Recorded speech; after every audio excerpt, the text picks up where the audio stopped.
Olá pessoal, olá primeiro ano. Estavam com saudades de mim? Lógico, né? Que pergunta. Claro que vocês estavam com saudades de mim, logicamente. Infelizmente, essa pandemia nos afastou presencialmente, não podemos ter mais contato, esse contato pessoal, né? Mas o conhecimento não pode, como eu já disse em outros vídeos, o conhecimento não pode parar, né? E a gente começa hoje nossa primeira aula de português online e vamos falar um pouco, né? Vamos falar sobre gênero. Nós já falamos, na verdade, sobre gêneros, nós já falamos sobre comunicação, né? Nós, seres humanos, desde o início da humanidade, temos a necessidade de nos comunicarmos, né? A comunicação ela é primordial em todas as esferas, inclusive quando você não pode se comunicar pelo código, ou seja, pela língua.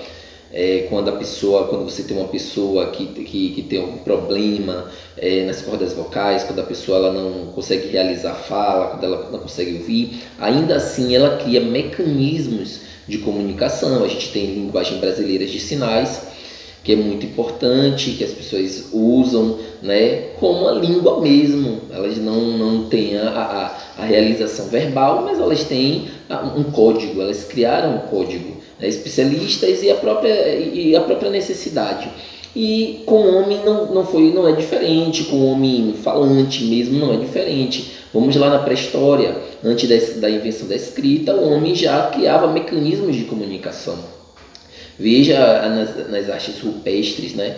A arte rupestre nada mais era do que desenhos criados por homens da época que não conseguiam externalizar os seus pensamentos através de uma escrita formal, de uma escrita padronizada, mas que eles escreviam ali os seus costumes, que eles escreviam ali o seu modo de vida, a caça, os animais, as suas curiosidades, e esses fósseis, né, que a gente chama de fósseis porque são antigos e nos dão diretrizes de como eles viviam, acabaram nos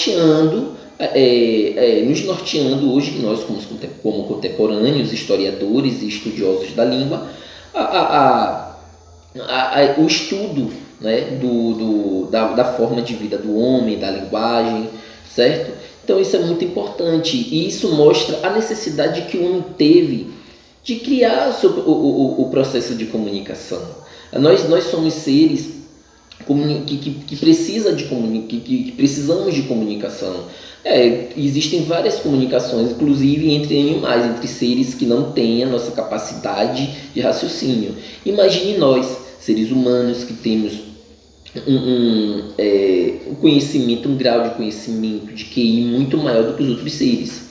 Portanto, nós precisamos da comunicação, a nossa interação interpessoal, certo? E fazemos isso através da linguagem. Então, a linguagem ela é primordial para a nossa interação social, para a nossa interação social, e não só para a nossa interação social, como também para a produção de conhecimento. De conhecimento, quando eu falo interação social, interação entre irmãos, entre amigos, entre pai e filho, né? Eu falo também para a questão da expansão, da propagação do conhecimento. O conhecimento ele é propagado através da linguagem, a linguagem formal, a linguagem informal, a linguagem verbal, a linguagem não verbal. Então a gente pega, por exemplo, a arte rupestre era a linguagem não verbal, porque eles não realizavam através da escrita a sua linha de pensamento. Eles poderiam externalizar um código na fala, eles poderiam ter uma representação sonora da sua linha de raciocínio, mas eles não tinham a escrita ainda. Então eles passavam o seu conhecimento através da sua linha de pensamento, através de imagens, de figuras, e isso acabou virando arte para muita gente. Então, a arte ela vai fomentar a literatura, que é que a gente estuda aqui, né, nos nossos estudos. Nós já estudamos o poema, nós já estudamos a poesia, né, e vamos continuar estudando poema, poesia, e a arte ela vai fomentar, porque literatura é arte. A arte vem através da literatura, certo? E através dessa linguagem nós criamos vários gêneros. E a gente agora, a partir de hoje, vai diferenciar esses gêneros. Nós temos o gênero né, que é o gênero discursivo, e o gênero literário. Qual a diferença do gênero discursivo para o gênero literário? O gênero discursivo ele tem um caráter muito mais circulativo, né? Ele é usado para expressar informações, né, para propagar conhecimentos do mundo real, no mundo não da ficção, mas no mundo real. Então essa é a diferença. Mas aí a gente tem um gênero discursivo, nós temos uma carta aberta, uma carta de reclamação, nós temos o abaixo-assinado, certo? O gênero discursivo ele está voltado nas esferas jornalísticas, um texto jornalístico é um gênero discursivo. A gente tem um texto científico, os artigos de opinião, os artigos científicos também estão nas esferas do gênero discursivo. Então aí você sente a diferença, né? O que é um gênero discursivo e o que é um gênero literário. O gênero discursivo ele está muito mais nas esferas real, ele é muito mais, tem um caráter muito mais circulatório, ao contrário do gênero literário, que ele está muito mais, tem um caráter muito mais artístico e cultural. Essa é a diferença. O gênero discursivo ele está no nosso cotidiano, ele está na receita de bolo, ele está aqui, por exemplo, numa aula expositiva, numa aula falada, numa aula explicativa. Então a gente tem aqui um gênero discursivo. O gênero discursivo pode ser para você defender uma opinião, para você defender, né, o seu ponto de vista, para você externalizar um conhecimento que tem que ser passado, como eu estou fazendo aqui agora, para você tirar uma dúvida. Tudo isso é um gênero discursivo. Está lá no jornal, está lá na notícia, está no programa de rádio, está na transmissão de futebol, certo? Está numa sala de aula. Já o gênero literário ele é muito mais cultural, ele é muito mais artístico, tem uma finalidade completamente distinta do gênero discursivo. Ele está na música, a gente pode encontrar o gênero literário na música, a gente pode encontrar o gênero literário numa crônica, nós podemos encontrar o gênero literário na poesia de cordel, na literatura de cordel. Nós temos o gênero literário que tem uma finalidade diferente, então uma finalidade cultural, uma finalidade de entretenimento, certo? E isso que vai diferenciar o gênero discursivo do gênero literário, né? E o que nós vamos nos debruçar a partir de agora é o gênero literário. Nós vamos estudar o gênero literário. O gênero literário, inclusive, na matéria de redação, como vocês fizeram, vocês criaram um poema.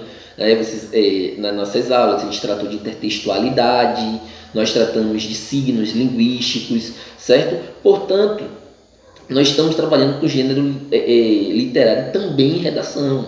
É um gênero de produção textual como outro qualquer. A gente não pode colocar gênero discursivo acima do gênero literário, nem gênero literário acima do gênero discursivo. Todos eles são importantes. Então, falando de gêneros literários, nós temos basicamente 3 gêneros literários. Nós temos o gênero lírico, épico e dramático, né? O lírico é aquele que você já conhece. O lírico ele está na poesia, ele está no poema, ele está na música, certo? Ele apresenta uma sonoridade. Qual que é o gênero lírico? Qual a característica do gênero lírico? Sonoridade, musicalidade. Mesmo que não haja instrumento, mas quando você tem um gênero lírico, você tem uma sonoridade. Por exemplo, quando a gente pega um poema aqui, vou pegar, por exemplo, um poema aqui de Fernando Pessoa, por exemplo. De um poeta português. Vamos pensar, observe no poema dele. Ele tem uma parte do poema dele que diz assim: relógio morre, momentos vão, nada já ocorre ao coração, senão. Bem que perdi, mal que deixei, nada que monte sem lei, onde estarei? Ninguém comigo, desejo eu tenho, sou inimigo, de onde que eu venho, o que é estranho? Então observe que quando eu faço uma leitura de um gênero lírico, que a gente também pode chamar de subgênero, certo?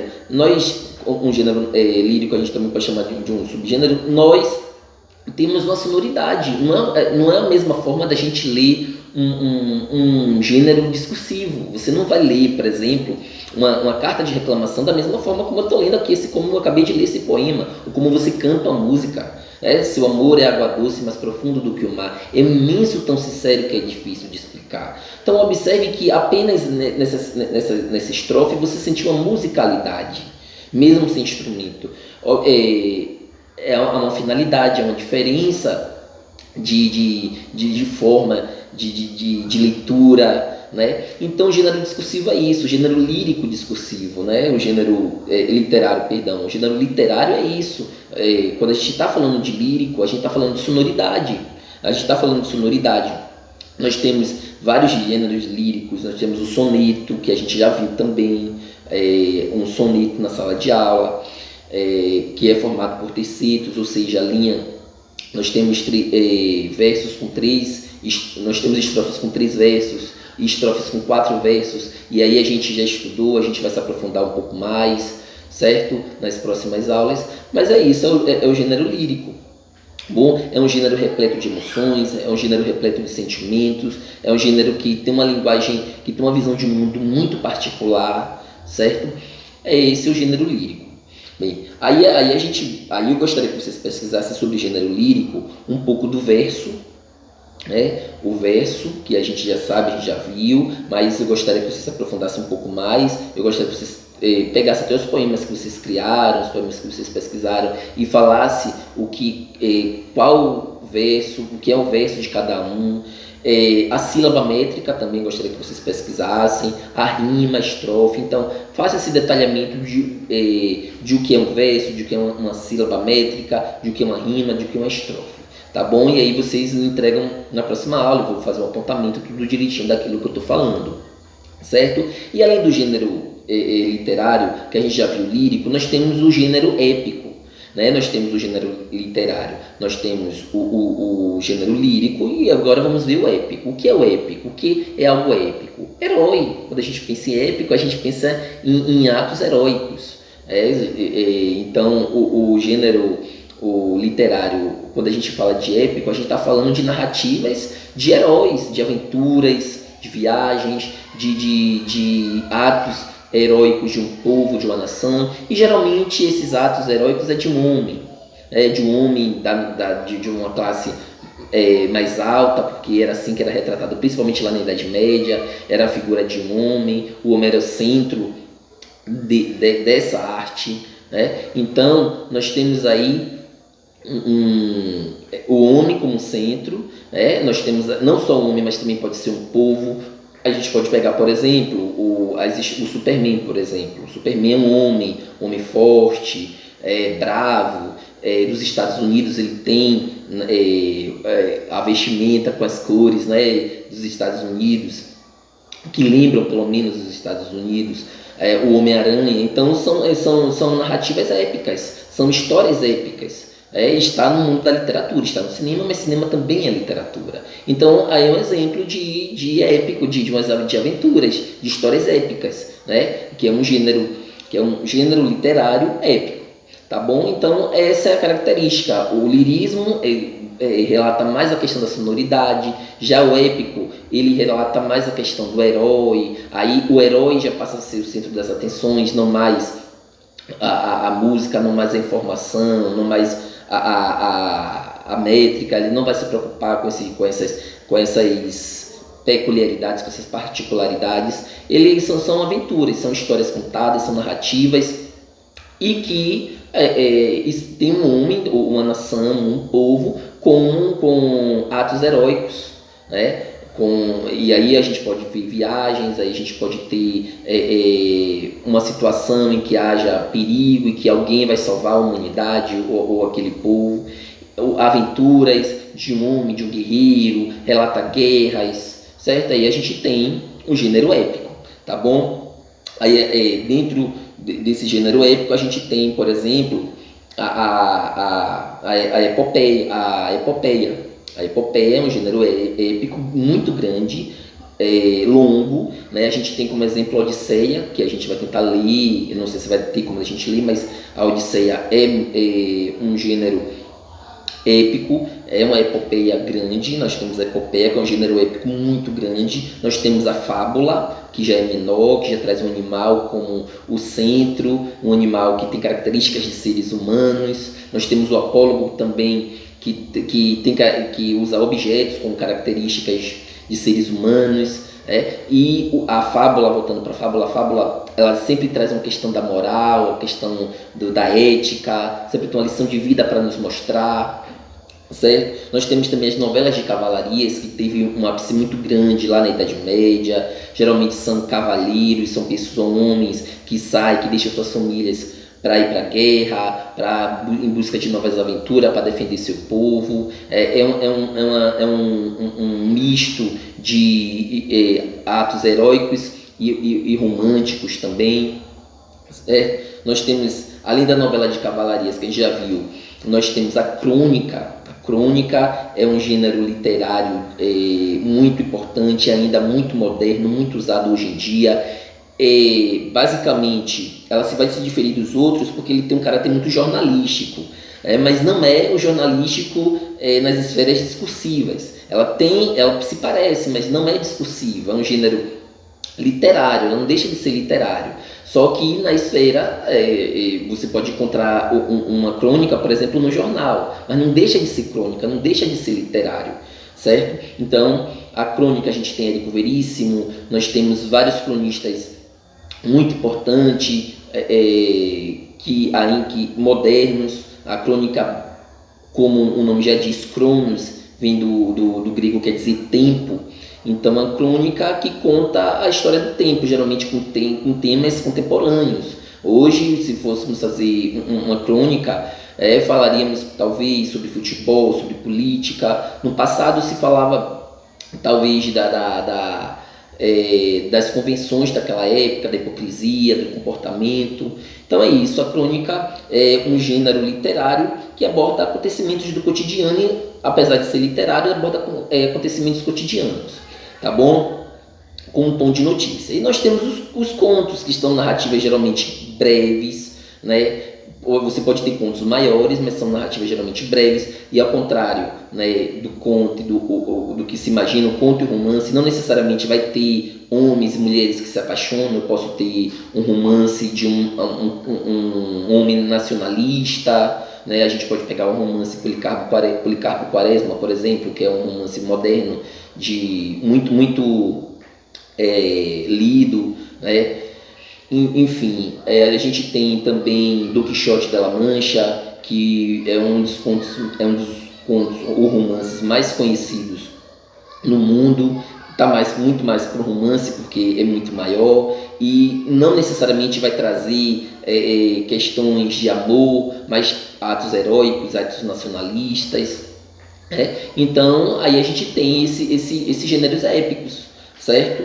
E nós temos também o gênero dramático. O que é o gênero dramático? O gênero dramático, ele se parece um pouco com outros, com algumas narrativas, como novelas de cavalarias, com algumas novelas. O que vai se diferenciar é que geralmente o drama ele está muito associado ao teatro, ao palco, ao figurino, aos atores. Mas também traz temas como amor, como drama, né? A gente pode encontrar a tragédia, a gente pode encontrar a comédia, a gente pode encontrar a ópera também. Então, muito importante, a gente tem aí esses gêneros literários. Espero que vocês tenham aprendido, espero que vocês possam tirar dúvidas através do WhatsApp, através do e-mail. Estou aqui para tirar essas dúvidas. A gente já viu um pouco sobre isso. E qualquer dúvida podem falar comigo. Eu vou passar atividades no módulo, não sei se vocês têm, mas eu também vou passar atividade no e-mail. Pro e-mail não, vou mandar para o WhatsApp de vocês, tá bom? Espero que vocês tenham gostado. A gente se encontra na próxima aula. Um abraço, fica com Deus.